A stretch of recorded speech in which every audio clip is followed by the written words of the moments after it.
আমি ডক্টর শায়লা হক আপনাদের সকলকে স্বাগত জানাচ্ছি।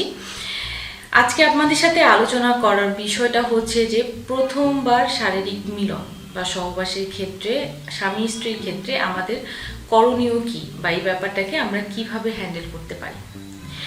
বিয়ে বা যেটাকে আমরা বলি সামাজিক বন্ধন, এই বিয়ে ব্যাপারটার মাধ্যমে দুইজন মানুষ স্বামী বা স্ত্রী হিসেবে সমাজে স্বীকৃত হন এবং তারা ইসলামেও কিন্তু একটা বিশেষ ধরনের পারস্পরিক বন্ধনে আবদ্ধ হন। অতএব তাদের পারস্পরিক মেলামেশায় সেটা আপনার শারীরিক হতে পারে, মানসিক হতে পারে, সেটা সামাজিক দিক থেকে ইসলামের দিক থেকে কোনোভাবেই কোনো বাধা নেই।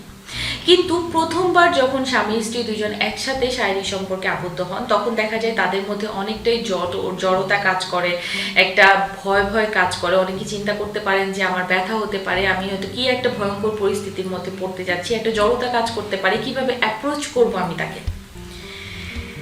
এই ব্যাপারগুলো থেকে যদি আমরা একটু চিন্তা করে নেই, এই ব্যাপারটা হয়তো আমাদের লাইফের জন্য একটু ইজি হয়ে যেতে পারে। আমি যখন প্রথমবার আমার স্বামী স্ত্রী যখন দুইজন একজন আরেকজনের সাথে প্রথমবার আপনার একই ঘরে একই ছাদের নিচে একটা রুমের মধ্যে আবদ্ধ হবেন, তখন প্রথম যেটা করতে হবে, ইসলামের দিক থেকেও যেটা আমরা বলি যে বিয়ের প্রথম রাতে আপনি যখন একে অপরের সাথে ফিজিক্যাল ইন্টিমেসিতে যাবেন তার আগে অবশ্যই লেখা আছে পরিপূর্ণভাবে যে আপনি একটা দোয়া পড়ে নিন।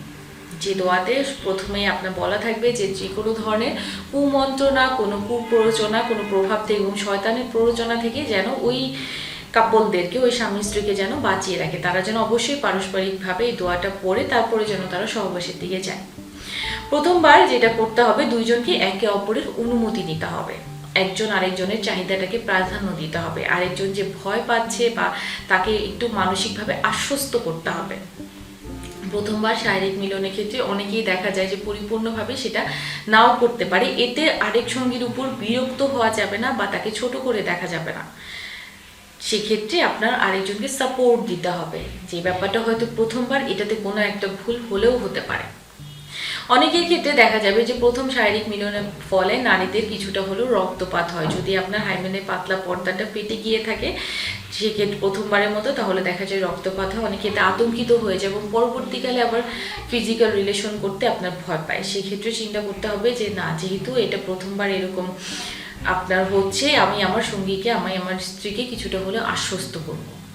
এতে সে পরবর্তীকালে এতে দুইজনের মধ্যে আপনার শারীরিক সম্পর্কে আরেকটু হলেও আপনার শ্রদ্ধাবোধ তৈরি করবে এবং একে অপরের পারস্পরিক বন্ধনটা দৃঢ় হয়ে আসবে। শুধু আমরা ভয় না পেয়ে, জড়তা না করে, স্বামী স্ত্রীর যে পবিত্র সম্পর্ক ওটা মহান আল্লাহ তাআলার কাছ থেকে চলে আসছে, এটার উপর শ্রদ্ধাবোধ তৈরি করি এবং আমরা অবশ্যই জিনিসগুলো ইসলামিক শরিয়ত মোতাবেক এবং আমাদের মেডিকেল টার্মে চিকিৎসকের শরণাপন্ন হয়ে যেভাবে বলে সেভাবে আমরা এই জিনিসটাকে জীবনে উপভোগ করার চেষ্টা করি। যদি কোনো ধরনের অক্ষমতা তৈরি হয় বা আমি যদি প্রপারভাবে গাইডলাইন না পাই, তাহলে কোনো ধরনের লজ্জা বা কোনো ধরনের আপনার আশঙ্কা না রেখে, অস্বস্তিতে না ভুগে যত দ্রুত সম্ভব একজন চিকিৎসকের শরণাপন্ন হই, যাতে এটা আমার পরবর্তী দীর্ঘমেয়াদী জীবনের জন্য খুব সুন্দর একটা সম্ভাবনা নিয়ে আসে। আজকে এই পর্যন্তই। আপনারা ভালো থাকবেন। আসসালামু আলাইকুম।